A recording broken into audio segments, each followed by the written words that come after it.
समझने कि हर आलिम अपनी जगह सुल्तान है। अल्लाह ताला इन उलमा के फैजाने इल्म से आलम को फैजियाब फरमाए। अगर आमीन कह सकते हैं तो कह दीजिए आमीन। आप देख रहे हैं कि हिंदुस्तान का वो नायाब नकीब जिसे दुनियाए सुन्नियत हजरत हलचल सीवानी के नाम से जानती और पहचानती है, आपके सामने बिल्कुल मौजूद है। ये वो जात है जिस जलसे में पहुंच जाए वो जलसा कामयाब हो जाए। आज अल्हम्दुलिल्लाह वो शख्सियत यहाँ मौजूद है। अभी पूरी रात आप हजरात को इनसे सुनना है। अभी वो एंटीबायोटिक आप हजरात को देंगे कि आप हजरात पूरी जिंदगी याद रखेंगे।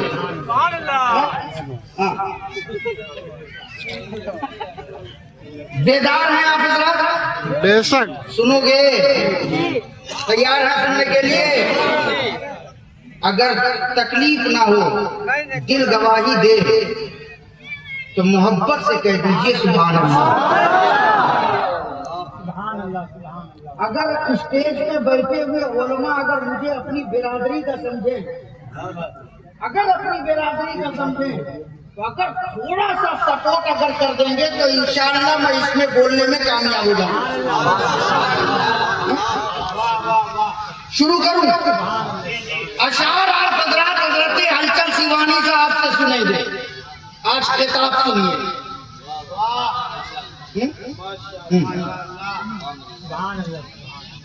पूरी दुनिया में तवज्जो चाहूंगा, मैं शुरू हो रहा हूं। बेशुमार किताबें हैं, हर इल्म की किताबें हैं, हर फन की किताबें हैं, हर मौजू की किताबें हैं, हर मजहब की किताबें हैं, मगर पूरी दुनिया में कोई भी किताब ऐसी नहीं है जिसे छूने से पहले ये देखने की जरूरत हो कि कपड़ा साफ है कि नहीं, बदन पाक है कि नहीं, वजू है कि नहीं, गुस्ल है कि नहीं। पूरी दुनिया में फकत एक किताब ऐसी है जिसे छूने से पहले ये गौर करना पड़ेगा कि बदन पाक है या नापाक, कपड़ा साफ है या नजीस, वजू है कि नहीं, गुस्ल है कि नहीं। वो किताब ऐसी किताब है जो पूरी दुनिया में सबसे ज्यादा पढ़ी जाने वाली किताब है। वो किताब ऐसी किताब है जिसका नाम पूरी दुनिया में सबसे ज्यादा मशहूर है। वो किताब ऐसी किताब है जिसे तमाम किताबों में सबसे ज्यादा फजीलत और बरतरी हासिल है। वो किताब ऐसी किताब है जिसमें कानून जिंदगी भी है, जिसमें कानून बंदगी भी है, जिसमें महल से लेकर महल तक का कानून भी है। वो किताब ऐसी किताब है जिसमें इंसानों को इंसानियत का पैगाम भी मिल रहा है। वो किताब ऐसी किताब है जो आदमी को आदमियत का दर्स भी देती है। वो किताब ऐसी किताब है जो अमन व अमान का पैगाम, जिसमें सलामती का भी पैगाम है। वो किताब ऐसी किताब है जिसमें तकवा तहारत का भी पैगाम है। वो किताब ऐसी किताब है जिसमें अमन व अमान का भी पैगाम है। वो किताब ऐसी किताब है जिसमें माँ बाप की अजमतों का भी पैगाम है। वो किताब ऐसी किताब है जिसमें औलाद की परवरिश का भी पैगाम है। वो किताब ऐसी किताब है जिसमें आलिम की कदर व मंजिलत का भी पैगाम है। वो किताब ऐसी किताब है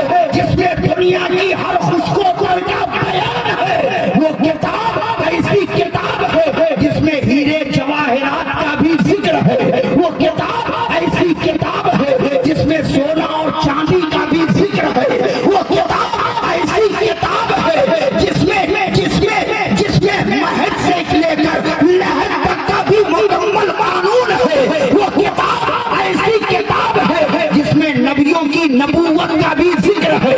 वो किताब ऐसी किताब है जिसमें रसूलों की रिसालत का भी जिक्र है। वो किताब ऐसी किताब है जिसमें आदम की आदमियत का भी जिक्र है। वो किताब ऐसी किताब है जिसमें नूह की नजाबत का भी जिक्र है। वो किताब ऐसी किताब है जिसमें इब्राहिम की खुल्लत का भी जिक्र है। वो किताब ऐसी किताब है जिसमें इस्माइल की कुर्बानी का भी जिक्र है। वो किताब ऐसी किताब है जिसमें ज़करिया की मासूमियत का भी जिक्र है। वो किताब ऐसी किताब है जिसमें यहया की शहादत का भी जिक्र है। वो किताब ऐसी किताब है जिसमें यूसुफ की हुस्ने कंकनत का भी जिक्र है। वो किताब ऐसी किताब है जिसमें दाऊद की खिलाफत का भी जिक्र है। वो किताब जिसमें हजरत सुलेमान की बादशाहत का भी जिक्र है।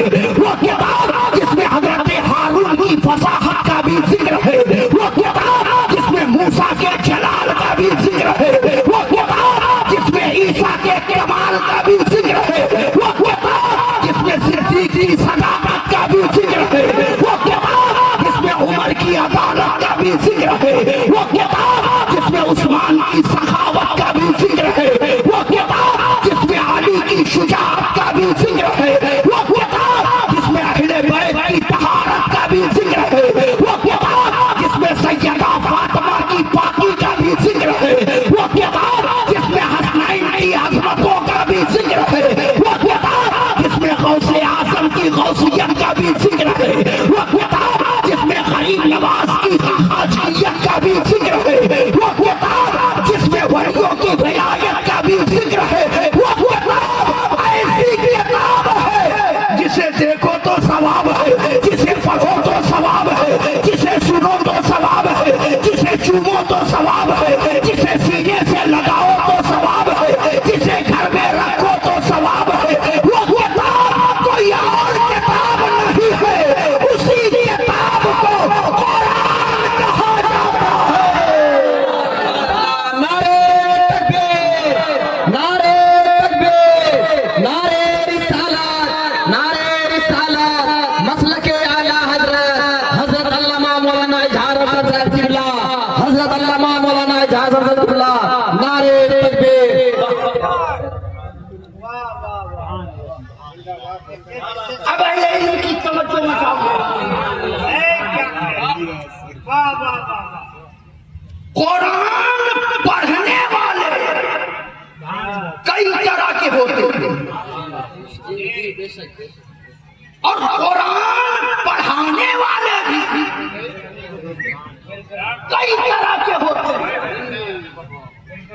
एक पढ़ने वाले वो हैं जो कुरान को हुरूफे हिजा के जरिया देख देख कर पढ़ते हैं।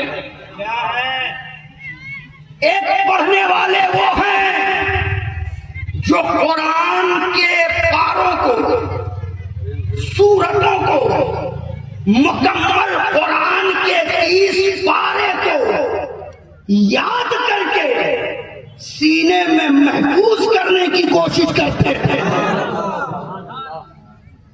एक पढ़ने वाले वो हैं जो कुरान का माना, मतलब, मफहूम, उसकी तफसीर समझने की कोशिश करते हैं। जो कुरान देख देख कर पढ़े उसे नाज़रा खां कहा जाता है। जो कुरान के 30 पारे को सीने में महफूज कर ले उसे हाफिज़े कुरान कहा जाता है। जो कुरान का माना, मतलब, मफहूम, तफसीर जान जाए उसे आलिमे दीन कहा जाता है। और जो कुरान की आयतों से मसाइल के इस्तिखराज का तरीका जान जाए उसे मुफ्तिये शरहे मुबीन कहा जाता है। आज अल्हम्दुलिल्लाह हमारे स्टेज पर नाज़रा खां भी हैं, हाफिज़े कुरान भी हैं, आलिमे दीन भी हैं, मुफ्तिये शरहे मुबीन भी होंगे। अगर नहीं है तो हम करीब जरूर आएंगे। यहाँ जितने बैठे हैं ना, जाहिल नहीं बैठे। अल्हम्दुलिल्लाह अल्हम्दुलिल्लाह। एक पैगाम देना चाह रहा हूँ, मैं अहले मिंबर की तवज्जो चाहूंगा। यहाँ जितने बैठे हैं, ये कोई अनपढ़ नहीं है, ये जितने बैठे हैं सब पढ़े लिखे लोग बैठे हैं, सब इल्म वाले बैठे हैं, सब तालीम याफ्ता बैठे हैं। और अगर मैं इधर पलटूं तो क्या इधर जाहिल बैठे हैं? इधर सब अंगूठा छाप बैठे हैं, इधर सब कम पढ़े लिखे लोग बैठे हैं। नहीं, इन्हीं में कितने ऐसे होंगे जिन्होंने इंटर पास किया होगा, इन्हीं मजमे में कितने ऐसे होंगे जिन्होंने एचएस पास किया होगा, इसी में मजमे में कितने ऐसे होंगे जिन्होंने बीए पास किया होगा, इसी मजमे में कितने ऐसे होंगे जिन्होंने बीकॉम किया होगा, कितने ऐसे होंगे जिन्होंने बीएससी किया होगा, कितने ऐसे होंगे जिन्होंने ग्रेजुएशन किया होगा, कितने ऐसे होंगे जिन्होंने डॉक्टर की डिग्री हासिल की होगी, कितने ऐसे होंगे जिन्होंने मास्टर की डिग्री हासिल की होगी।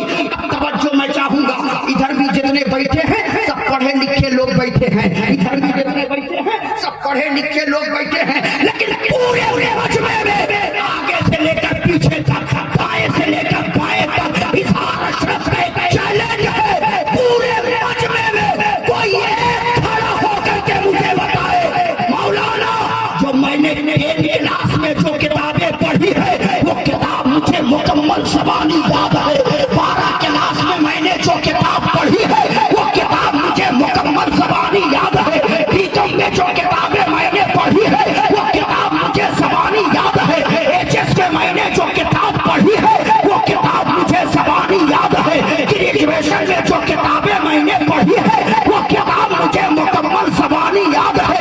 आगे से लेकर पीछे तक, दाएं से लेकर बाएं तक कोई खड़ा होकर के ये दावा करे कि मैंने स्कूल में जो किताब पढ़ी वो किताब मुझे ज़बानी याद है, मैंने कॉलेज में जो किताबें पढ़ी है वो किताब मुझे ज़बानी याद है, मैंने यूनिवर्सिटी में जो किताबें पढ़ी है वो किताब मुझे ज़बानी याद है। पूरे मजमे में मेरा दावा है कि शायद कोई खड़ा होकर दावा करे, लेकिन अगर मैं इधर पलटूंगा तो इधर से नहीं बल्कि 200 हाफिज़े कुरान खड़े हो जाएंगे और कहेंगे मौलाना हमें कुरान की एक सूरत नहीं, कुरान की चंद आयत नहीं, अल्हम्दुलिल्लाह हमें कुरान का 30 पारा याद है।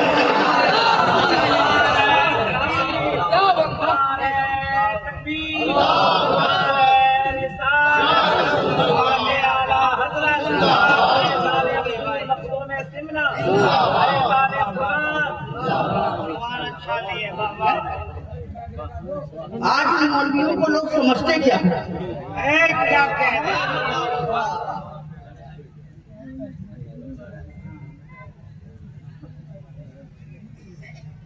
एक मर्तबा बताऊं हाफिज़े कुरान का, अगर दिल कहे तो कह दीजिए सुभान अल्लाह। मैं जबरदस्ती नहीं कहवाता हूं, जबरदस्ती नहीं। आज तो हमारे स्टेज का तकद्दुस ऐसा कमाल हो चुका है कि पूरी रात कुदवाते हैं लोग, मगर कुछ हासिल नहीं होता, कुछ नहीं मिलता। हाथ उठा के बोलिए, पैर फैला के बोलिए, खड़े होकर बोलिए, लेट के बोलिए। मैं कहता हूँ अरे यार बंद करो ये सब, बंद करो, बात ऐसी करो, बात ऐसी करो, गुफ्तगू ऐसी करो, शेर ऐसा पढ़ो जो दिल में जाकर के लगे, और जब बात दिल पर लगेगी तो ज़बान से खुद ब खुद निकलेगा। जबरदस्ती क्या कहने, जब बात आई है तो सुन लीजिए, जबरदस्ती कहलवाते हैं। और आप भी मजमे में बैठो, तो इंतजार ना करो कि बोले तो हम कहें सुभान अल्लाह। जब तक बैठे रहो ज़बान से कहते रहो सुभान अल्लाह। इसकी एक फजीलत सुनिए। इंशाअल्लाह फिर कभी जलसे में जब भी आप बैठेंगे तो आपको कहने की जरूरत नहीं पड़ेगी, आपकी जबान से खुद ब खुद निकलता रहेगा सुभान अल्लाह। उलमा की तवज्जो में चाहूंगा, मैं बहुत कम पढ़ा लिखा मौलवी हूँ, अगर कहीं गलती हो तो इस्लाह फरमा देंगे और कोई जुमला पसंद आ जाए तो दुआ फरमा देंगे। तवज्जो चाहिए। इसी दुनिया के अंदर एक अल्लाह के बहुत बड़े वली गुजरे हैं, सुने हैं, बहुत बड़े वली जिनका नाम हजरत इब्राहिम बिन अदहम है। अल्लाह के बहुत बड़े वली। और याद रखिएगा अल्लाह वाले वो होते हैं परवरदिगार उन्हें वो ताकत अता फरमाता है, वो कुव्वत अता फरमाता है कि वो ऊपर नजर करें तो अर्शे आजम देख लें, नीचे नजर करें तो तहतुस सरा देख लें। किताबों में आता है कि एक दिन हजरत इब्राहिम बिन अदहम एक कब्रिस्तान से गुजर रहे थे। अचानक नजर कब्र पर पड़ी। जैसे ही नजर कब्र पर पड़ी तो अल्लाह वाले थे सिर्फ कब्र की मिट्टी को नहीं देखा, उनके अंदर लेटने वाले को भी आपने देख लिया। क्या देखते हैं कि उस कब्र के अंदर एक अल्लाह का बंदा है जो कब्र के अंदर बैठ करके कुरान की तिलावत कर रहा है। कब्र में कुरान पढ़ रहा है। जैसे ही इब्राहिम बिन अदहम ने कब्र के अंदर उस अल्लाह के बंदे को कुरान पढ़ते हुए देखा, मचल गए, तड़प गए, रब की बारगाह में दुआ किया, मेरे मौला, ये मेरे परवरदिगार, ये तेरा कितना नेक बंदा है जिसे तूने कब्र में कुरान पढ़ने की तौफीक बख्शी है। ये मेरे परवरदिगार, मैं तेरे इस बंदे से मिलना चाहता हूँ, मैं तेरे इस बंदे से मुलाकात करना चाहता हूँ जो तेरा बंदा कब्र के अंदर है मगर कुरान की तिलावत कर रहा है। हजरत इब्राहिम बिन अदहम की दुआ रब की बारगाह में कबूल हो गई, कब्र खुद ब खुद शक हो गया। हजरत इब्राहिम बिन अदहम आगे बढ़े, जैसे ही झांक करके अंदर देखा, क्या देखते हैं कि वो अल्लाह का बंदा सर झुकाए हुए कुरान पढ़ता जा रहा है, कुरान की तिलावत करता जा रहा है, कुरान की तिलावत करता जा रहा है। हज़रत इब्राहिम बिन अदहम ने बुलंद आवाज से कहा, अस्सलामु अलैकुम या शेख। जैसे ही इब्राहिम बिन अदहम ने सलाम किया है, उस अल्लाह के बंदे ने सर को ऊपर किया, चेहरा देखा, मुस्कुरा करके कहा, वालेकुमुस्सलाम या इब्राहिम बिन अदहम। जैसे ही नाम लेकर जवाब दिया तो हज़रत इब्राहिम बिन अदहम कहते, अल्लाह के बंदे, पहली मुलाकात है, मैं तुम्हें जानता नहीं, तुम्हें पहचानता नहीं, आप कौन हो हमें मालूम नहीं, लेकिन आपको कैसे पता कि मेरा नाम इब्राहिम बिन अदहम है? आप मुझे कैसे जानते हो, आप मुझे कैसे पहचानते हो? तो अल्लाह के बंदे ने मुस्कुरा करके कहा, इब्राहिम बिन अदहम, क्या आपने मुस्तफा जाने रहमत की वो हदीस नहीं पढ़ी है? कहा, कौन सी हदीस? कहा, मेरे नबी फरमाते हैं कि जब बंदाए मोमिन कब्र के अंदर होता है तो परवरदिगारे आलम उसके देखने की ताकत को भी बढ़ा देता है, सुनने की पावर को भी बढ़ा देता है। बंदा कब्र के अंदर होता है, ऊपर आने वाले को वो देखता भी है और पहचानता। इब्राहिम बिन अदहम कहते हैं, अल्लाह के बंदे, आप कितने खुशनसीब हो कि परवरदिगार ने आपको कब्र के अंदर कुरान पढ़ने का मौका इनायत किया है। ए अल्लाह के बंदे, जरा मुझे बताओ, आपने दुनिया में वो कौन सी नेकी की कि परवरदिगार ने कब्र के अंदर आपको कब कुरान पढ़ने का मौका इनायत किया? तो उस अल्लाह के बंदे ने कहा था, इब्राहिम बिन अदहम, बचपन से मेरे दिल में ये ख्वाहिश थी कि मैं हाफिज़े कुरान बन जाऊं। क्या बन जाऊं? क्या बन जाऊं? और मैंने मेहनत की, रब का करम हुआ, चंद सालों में मैं हाफिजे कुरान को गया। अरे इब्राहिम बिन अदहम, जब मैं हाफिजे कुरान हो गया तो कभी भी मैंने कुरान को अपने से अलग नहीं किया, कुरान को अपने से जुदा नहीं किया। जब तक मेरी आंखें खुली रहती थी मैं हर वक्त कुरान की तिलावत करता रहता था। मैं चलता था कुरान पढ़ता रहता, बैठता था कुरान की तिलावत करता रहता, सफर में रहता तो कुरान की तिलावत करता, हजर में रहता तो कुरान की तिलावत करता, मकान में रहता तो कुरान की तिलावत करता, मैदान में रहता तो कुरान की तिलावत करता, मस्जिद में रहता तो कुरान की तिलावत करता, खानकाहों में रहता तो कुरान की तिलावत करता।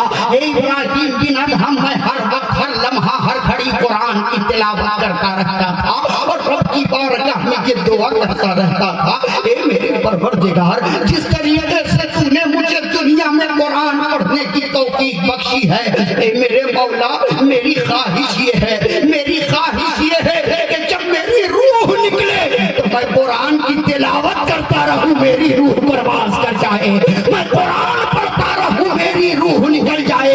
इब्राहिम बिन अदहम, मैंने अपनी जिंदगी में हमेशा रब की बारगाह में यही दुआ किया कि मेरे परवरदिगार, जिस तरीके से तूने मुझे दुनिया में कुरान पढ़ने का मौका इनायत किया है, मौला मेरी ख्वाहिश ये है कि जब मैं कब्र में जाऊं तो वहां भी मैं कुरान की तिलावत करता रहूं, कब्र में भी रहूं तो वहां भी मैं कुरान पढ़ता रहूं।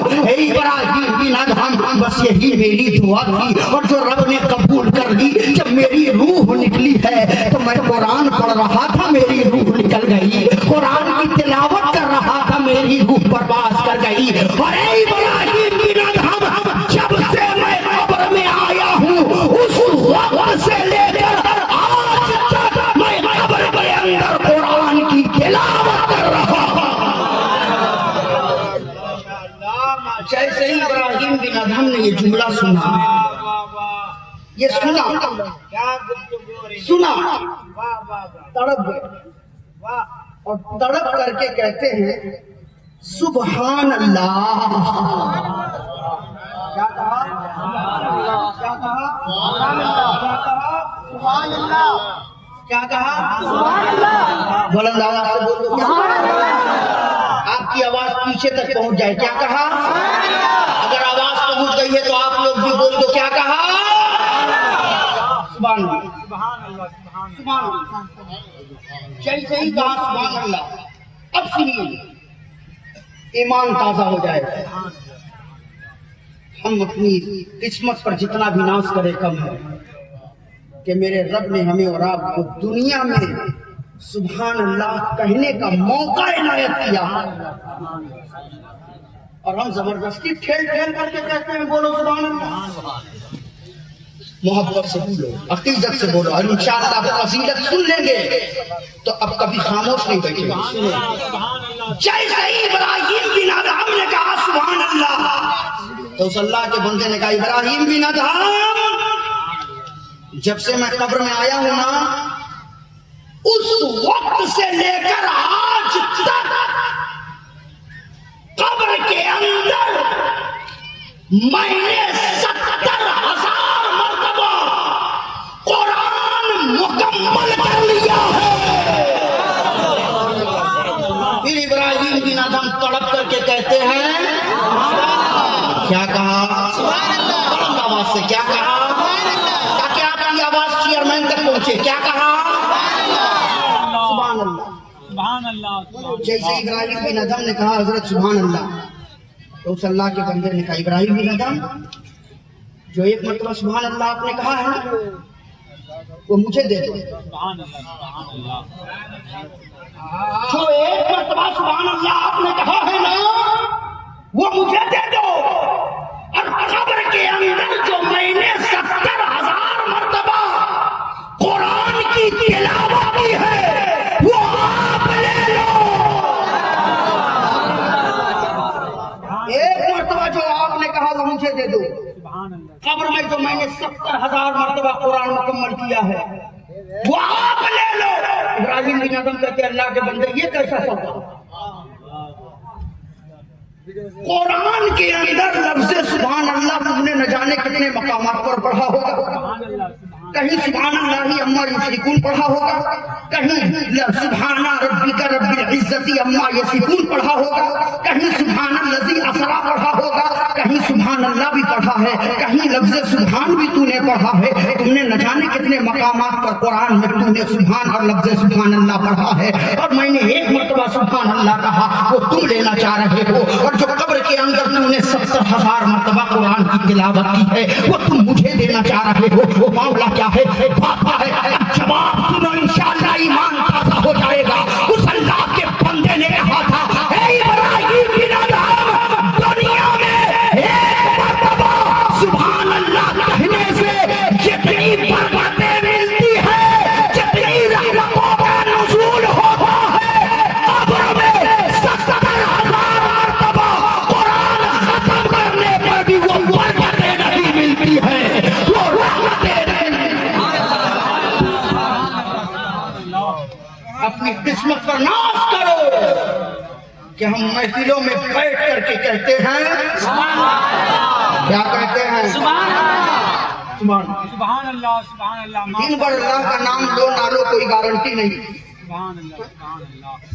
कम से कम अगर 1 घंटा 2 घंटा 4 घंटा आप महफिल रसूल में जिक्र रसूल में बस रसूल में बैठ गए और आपकी जबान से बस यही जुमला निकलता रहा, सुभान अल्लाह सुभान अल्लाह सुभान अल्लाह, रब की बारगाह में अगर वो कबूल हो जाए तो दुनिया भी समझ जाए और आखिरत भी समझ जाए। देखिए सुभान अल्लाह माशाअल्लाह। हाफिज़े कुरान को हम लोगों ने समझा क्या? सुभान अल्लाह। मौलवियों को लोगों ने समझा क्या? समझा क्या? आपके घर में अगर कोई मेज हो, कोई मेज हो या टेबल हो या कोई ऐसी तिपाई हो जिस पर आप सामान भी रखते हैं, जैसे ये मेज है, इसके ऊपर बॉक्स रखा हुआ है। अब अगर बॉक्स के ऊपर में अगर कोई खराबी आ जाए, इनकी तवज्जो चाहूंगा, खराबी आ जाए तो बताओ बॉक्स वाला उस तिपाई पे चढ़ करके उस बॉक्स को ठीक करेगा कि नहीं? बोलो ठीक करेगा ना? आप जिस कुर्सी पर बैठे हो, अगर जरूरत पड़े ये लाइट अगर खराब हो जाए तो आप उस कुर्सी पर खड़े होकर के उस लाइट को ठीक करोगे कि नहीं? कोई कहेगा कि जिस पर बैठते हो और उसी पर खड़े हो रहे हो? कोई कहेगा और यादव के खिलाफ है, ये शाम के खिलाफ है? कोई नहीं कहेगा। आपके घर में या आपके ऑफिस में या आपके दफ्तर में कोई भी टेबल हो, कोई भी मेज हो, अगर उस पर चढ़ने की जरूरत पड़े तो आप चढ़ करके कोई काम कर सकते हैं। मगर एक वो टीपाई, एक वो मेज जिस पर बच्चे बगदादी कायदा रख करके पढ़ते हैं, जिस पर बच्चे यसरन्नल कुरान रख करके पढ़ते हैं, जिस पर बच्चे कुरान रख करके पढ़ते हैं, अगर उस मेज पर उस टिपाई पर अगर कोई चढ़ना चाहे तो बताओ कोई इजाजत देंगे आप लोग कि उस टिपाई पे चढ़ करके आप ये बल्ब ठीक कर लो? क्यों? टिपाई जो बाहर रखी है वो भी है, जो मदरसे के अंदर जिस पर बच्चे किताब रखकर पढ़ते हैं वो भी है। दोनों एक ही है, एक ही दुकान से खरीदी गई, एक ही दुकान से दोनों तिपाई को लाया गया। मगर एक बाहर है, एक मदरसे के अंदर है। जो मदरसे के अंदर है उस पर बच्चे किताब रख करके पढ़ते हैं, जो बाहर है उस पर चढ़ करके तो काम कर सकते हैं। मगर जो मदरसे के अंदर है जिस पर बच्चे किताब रख कर पढ़ते हैं, अदब यही है कि उस पर चढ़ा नहीं जाएगा, उस पर कोई चढ़ा नहीं जाएगा, उस पर कोई बैठ नहीं सकता, उस पर कोई पांव रख नहीं सकता। अब मुझे बताओ, जब एक टिपाई पर बच्चे किताब रख करके पढ़े, जब उस टिपाई की अजमत का ये आलम है, तो जिस सीने पर पूरा 30 पारा महफूज हो जाए, उस हाफिज़े कुरान की अजमत का आलम क्या होगा? उस हाफिज़े कुरान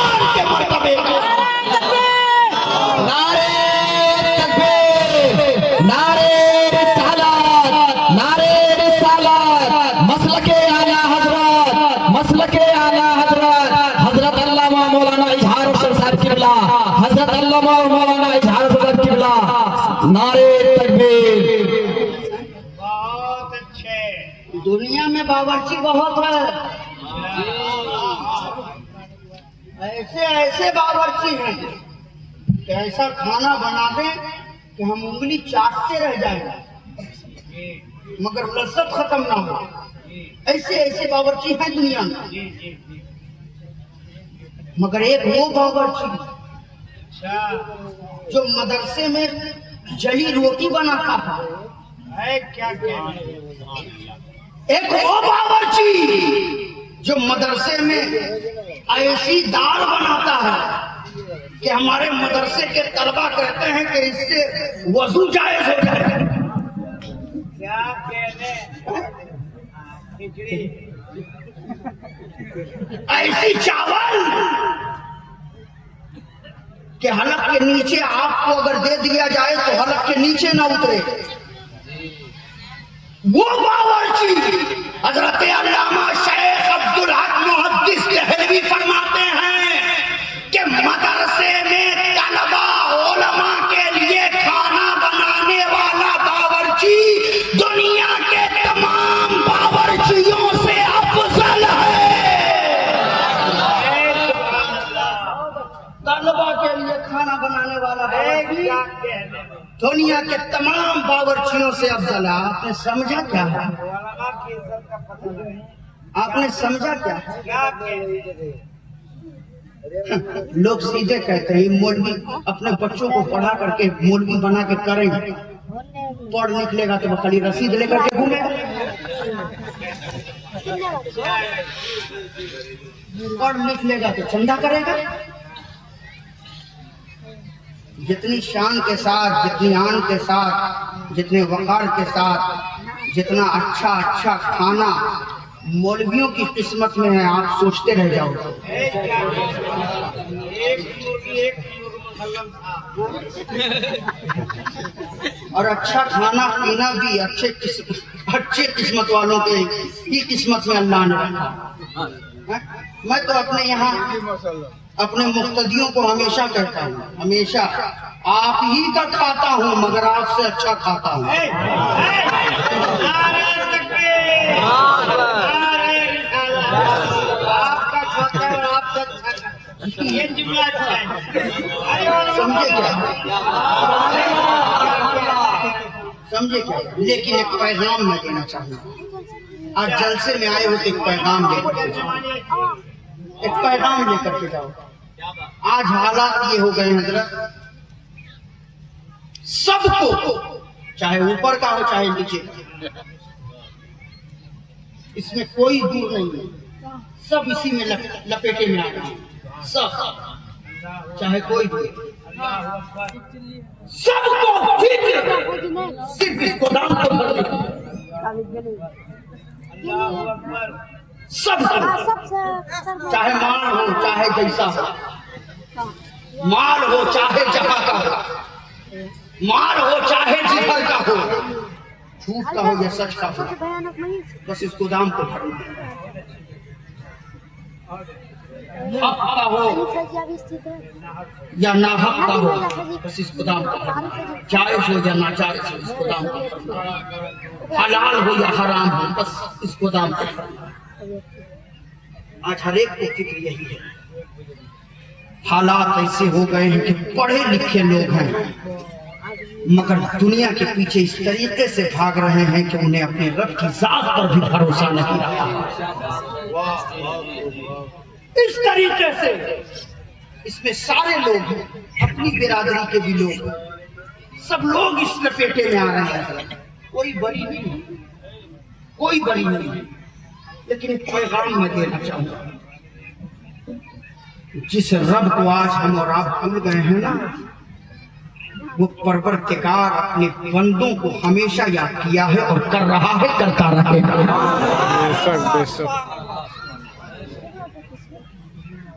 आज जिस रिस्क के तलाश में हम हराम और हलाल भी देखना गवारा नहीं कर रहे हैं, जरा सोचो।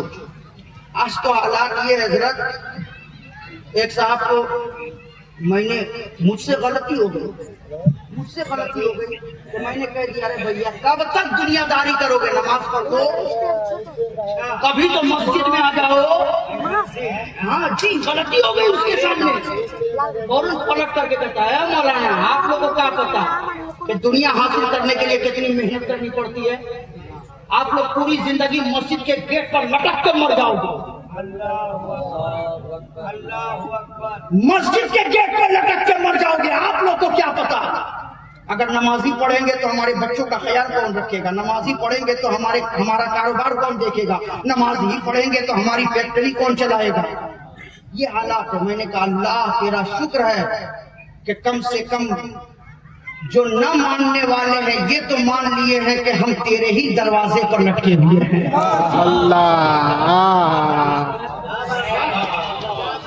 हम तेरे ही दरवाजे पे लटके हैं।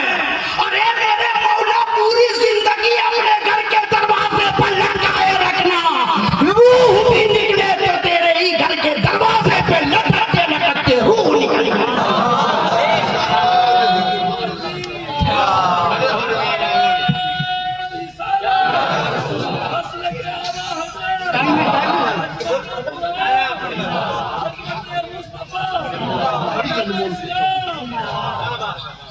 आज हमने समझा क्या है, अपने आप को क्या समझ रखे हो। थोड़ी सी शोहरत मिल गई, रब को भूल गए। थोड़ी इज्जत क्या मिल गई, अपने रब के एहसान को भूल गए।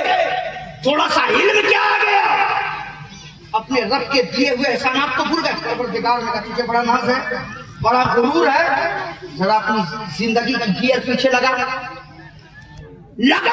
जिंदगी की गियर पीछे। और मुझे बता, जब तुम माँ के पेट से इस दुनिया में आया तो उस वक्त कौन सी यूनिवर्सिटी से पढ़ करके आया? जब माँ के पेट से तू इस दुनिया में आया तो उस वक्त कहां से तालीम हासिल करके आया था?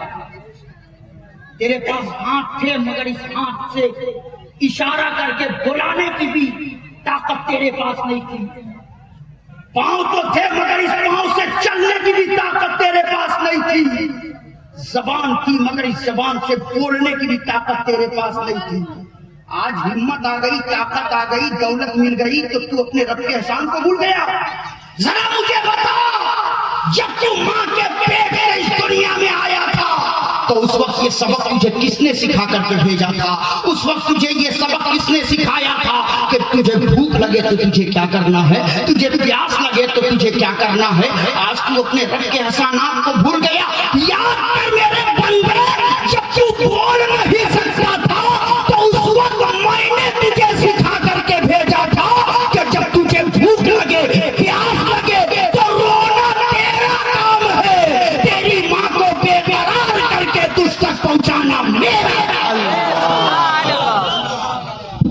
नारे तकबीर, नारे तकबीर, नारे रिसालत, नारे रिसालत, उलमा अहले सुन्नत, उलमा अहले सुन्नत, नारे तकबीर, नारे रिसालत। समझे अपने आप को? थोड़ी सी इज्जत मिल गई तो पैर जमीन पर नहीं, गरीब को हकीर हम समझने लगे, अपने आप को न जाने हम क्या क्या समझने लगे। वो माँ जिसके दिल में रब ने मोहब्बत पैदा की, ये वही माँ है। हर घर का मामला है, हमारे घर में, आपके घर में, जितने यहाँ बैठे सबके घर का यही मामला है। ये वही माँ है कि अगर सगा बाप एक प्लेट में खाना खा करके छोड़ दे तो उसी बच्ची के अंदर इतनी नफासत, इतनी सफाई कि बाप अगर खाना खा करके छोड़ दे तो उस खाने को नहीं खाता कि ये जूठा हो गया है, अम्मा ही खाएगी। अगर सगा भाई अगर बाहर से खेल करके अगर आए और अपनी गंजी उतार करके अपने बहन के हाथ में दे तो वो अपने हाथ में लेना गवारा नहीं करती कि जाओ ले जा करके इसे बाथरूम में रख दो, इस पर नजासत लगी हुई है, इस पसीने से भरा हुआ है, इसे मैं अपने हाथ में नहीं लूंगी। इतनी नफासत थी। लेकिन परवरदिगार ने कहा मेरे बंदे देख, कल जिस औरत के अंदर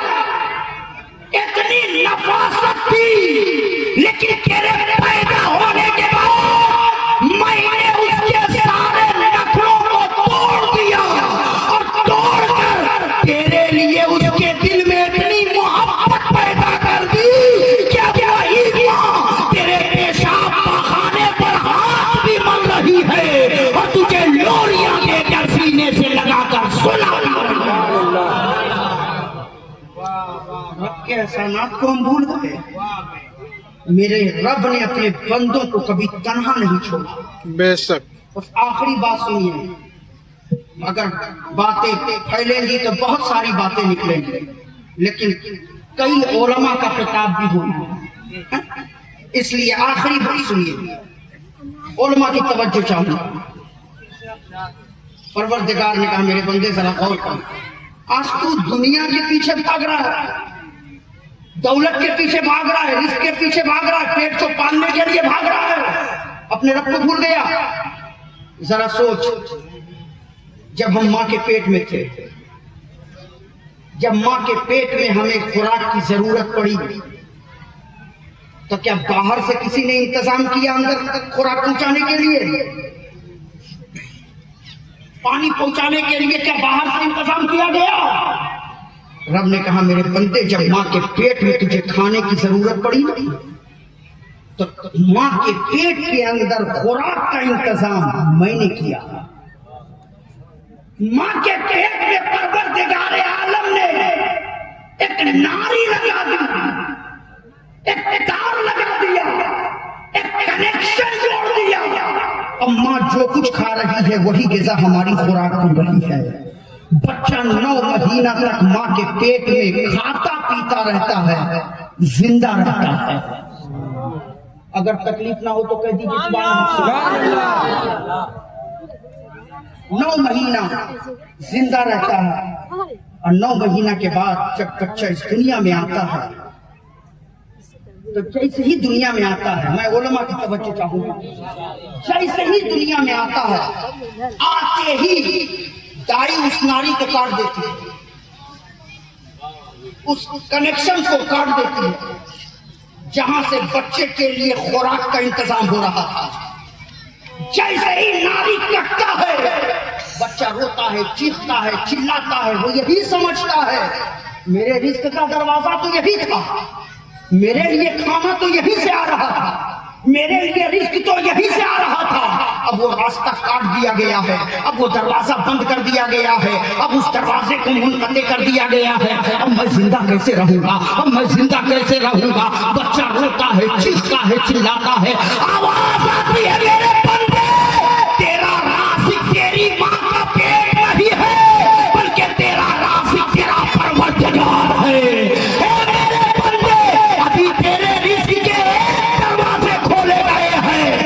तेरे रिस्क के 2 दरवाजे खोलूंगा। अब मैं तेरे माँ के सीने से तेरे लिए मीठा दूध निकाल करके तुझे दूंगा।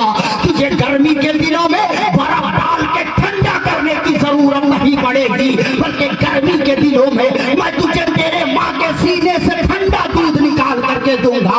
सर्दी के दिनों में मैं तेरे माँ के सीने से तुझे गर्म दूध निकाल करके दूंगा। तुझे चीनी डाल करके तुझे उसे मीठा करने की जरूरत नहीं पड़ेगी, बल्कि मैं तेरे माँ के सीने से तुझे मीठा दूध निकाल करके दूंगा। मेरे बंदे, तू दूध पीता रहेगा, हंसता रहेगा, खेलता रहेगा, जिंदा रहेगा।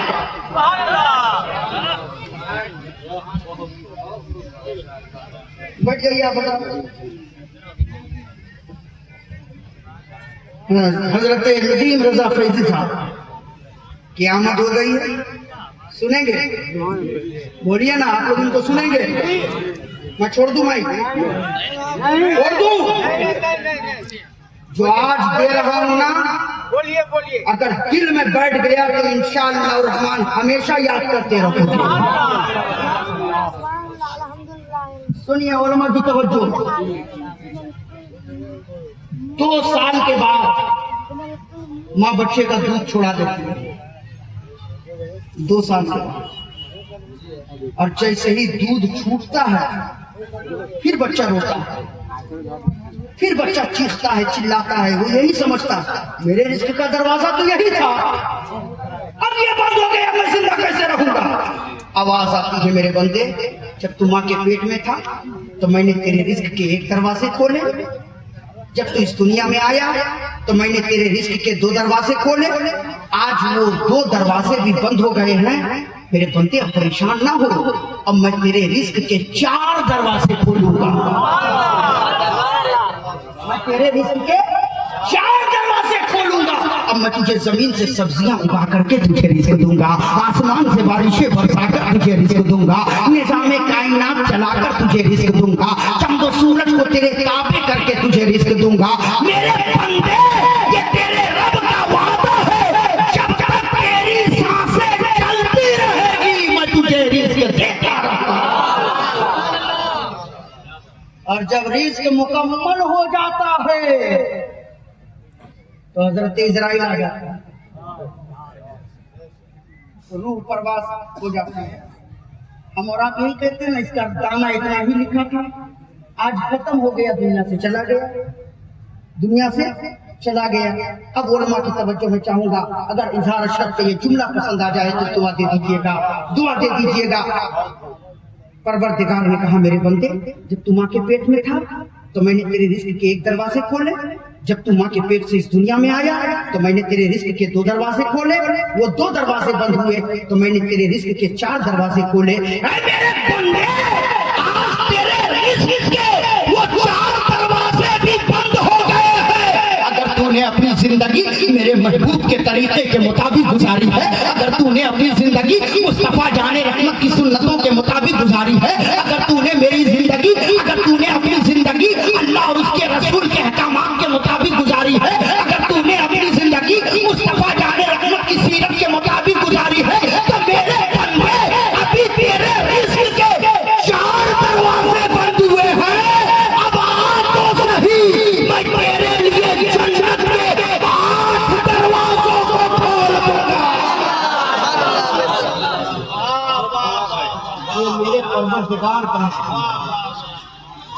हम अपने रब के एहसानात को भूल गए, हम अपने रब के दी हुई नेमतों का शुक्रिया अदा नहीं कर रहे हैं। ये चंद रोज की जिंदगी है, उस रब के एहसानात को याद करो। वो रहने दीजिए, उधर रहने दीजिए, आप लोग इधर देखिए ना, जिसका जो काम है उसको करने दीजिए। अब 2-4 लीडर तो जाइए करेगा वहां,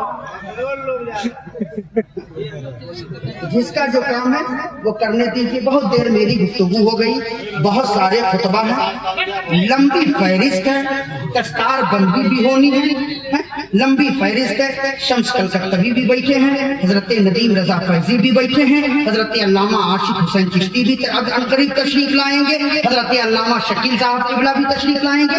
मुकम्मल खिताब आप हजरात समाप्त करेंगे। ये चंद बातें थी जो मैंने पेश की। या रसूलुल्लाह सल्लल्लाहु अलैहि वसल्लम, नमाज हम पढ़ते हैं, रोजा हम रखते हैं, हज हम करते हैं, ज़कात हम देते हैं, तिलावत कुरान हम करते हैं, नेकियां हम करते हैं, सदका व खैरात हम करते हैं, मगर ये मेरे आका, ये मेरे आका, हमें अपनी नमाज पर नाज नहीं है, हमें अपनी इबादत पर नाज नहीं है, हमें अपने तकवा तहारत पर नाज नहीं है, हमें अपने तिलावत पर नाज नहीं है।